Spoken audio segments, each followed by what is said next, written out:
皆さんおはようございます。トラビスです。宇都宮駅にいますね。First of all, the sun in this country is absolutely unbelievable. It comes up at like 4 o'clock in the morning, completely bright and shiny. And I know that because thanks to the wonders of jet lag, I'm waking up no matter how tired I am at about 4 o'clock in the morning. Although last night, even though I was about to go to sleep during dinner time, I woke up at about 1:30 in the morning and then obsessed for the rest of the night because this was the one day I actually had to get up at like 4:30 in the morning so I could come and meet my train. But I'm here, and I made it here like an hour early. I'll give you a quick look at Utsunomiya station here.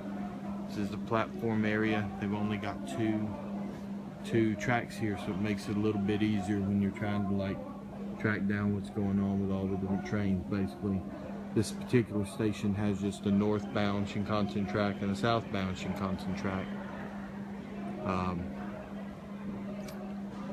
It's not bad. I haven't had any real problem with the train systems.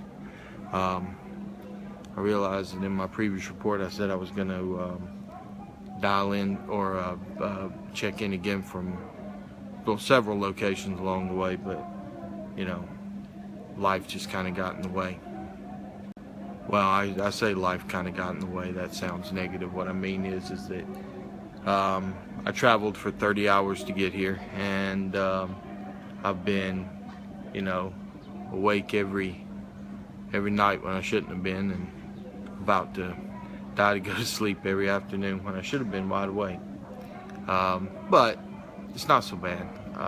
I haven't suffered any of the like crippling jet lag that people seem to complain about, so everything seems to be going along okay. I am getting pretty good sleep at night, even though I wake up several times. Big exciting news that happened yesterday was that we were in an earthquake, an actual news situation. Now, I got my phone out and shot a video about a dog in a diaper while I was in the Detroit airport, and then when an actual news event happened, well, first of all, I was in the middle of a meeting, so it wasn't really the right time to be breaking out my cell phone and taking like selfie videos of myself acting silly.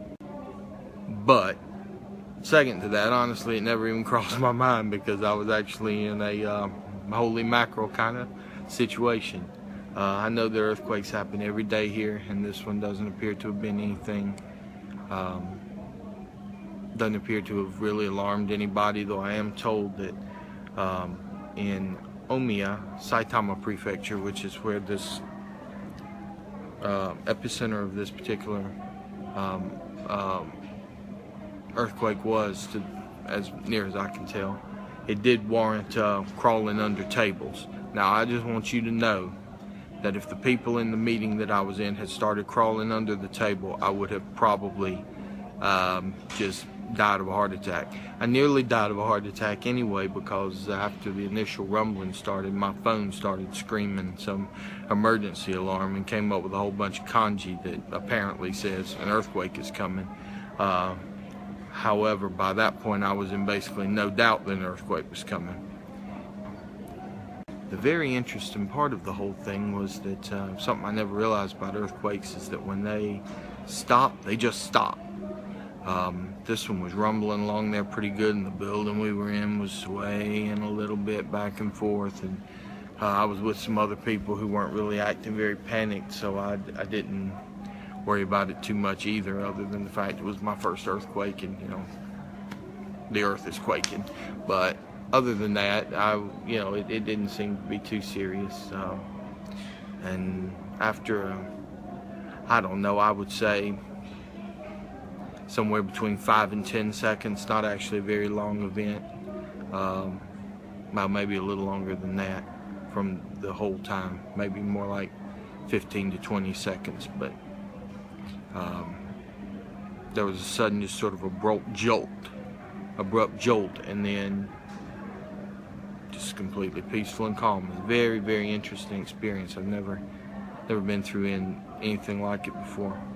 There are plenty of people who talk about when I was in college, an earthquake hit Atlanta, Georgia, and another small earthquake hit once when in Ohio.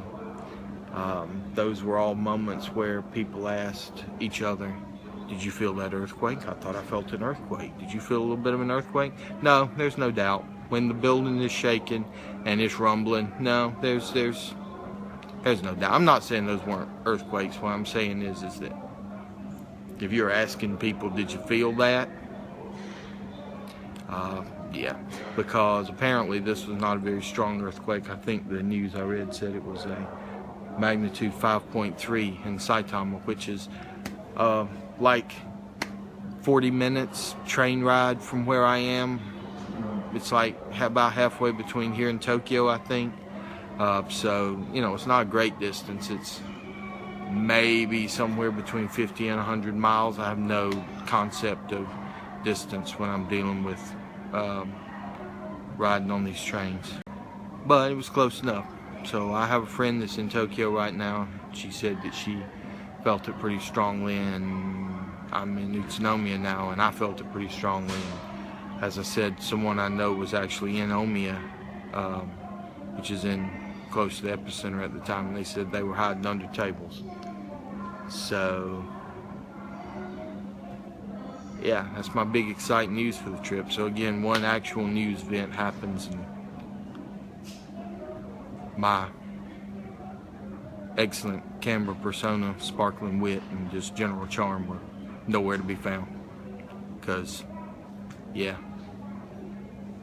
I was a little bit nervous, and I don't mind admitting that.